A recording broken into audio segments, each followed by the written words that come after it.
Hello, I'm Coach Rob Pilger. I was just asked a really good question on developing hand speed. The coach has hit a plateau with his fighter in developing hand speed, so I've taken the liberty to create a force velocity curve here. First, must understand that force equals mass times acceleration. When you look at the force velocity curve, max strength lies to the left of the curve, and you must first have a base of max strength built before you can even talk about developing speed, which will then make you powerful.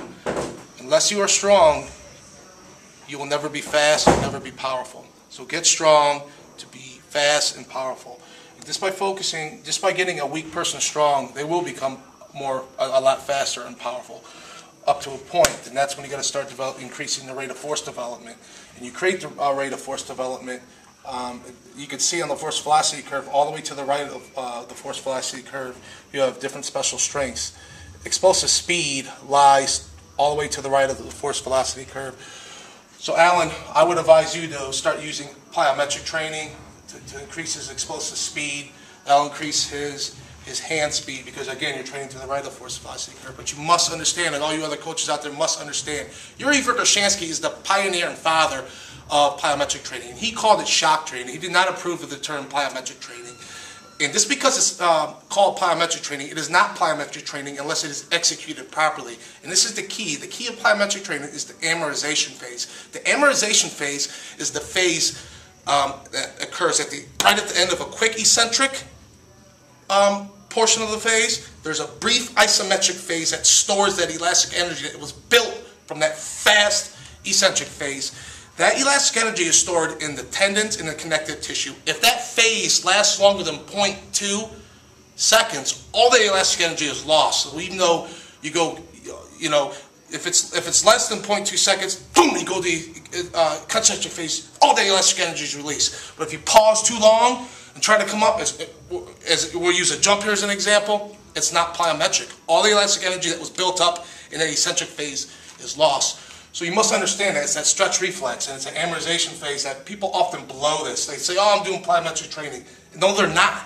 It's plyometric training if it's performed correctly. So Alan and all you other coaches, you must understand this. So again, you can see power lies in the center of strength and speed. So on the force velocity curve here. So Alan, as your fighter, you can't always train to the right of the force velocity curve because it'd be like throwing like a wiffle ball. There's a lot of velocity, but there's no force behind it. So as he starts to get faster, you want to move your way, developing different special strengths. You want to move your way to the left of the force velocity curve. And true power lies right in the middle of the force velocity curve here. As you can see, you can use strength speed exercises, and you start to use higher training intensities, anywhere between 40 and 65%. And there's different ways to develop power. You can use explosive strength exercises, which don't involve the stretch reflex. Those can involve throws, which develops a lot of starting strength and acceleration strength. That aids in developing that driving through power in the ring. So that's a visual example. But to answer your question, again, you want to train all the way to the right, but once that's developed, you want to work your way to the left. The key to developing power, and I wanted to not only answer your question, Alan, but I wanted to address this with other coaches out there. There's not just one way to develop power. There's different special strengths to develop. It all depends on the needs of the fighter, and the needs of the fighter always changes. So, and that starts with assessing. You always have to assess. The better you get at assessing what a fighter needs, the more you're able to know what to give them. And again, the key is learning how to ride the force velocity curve.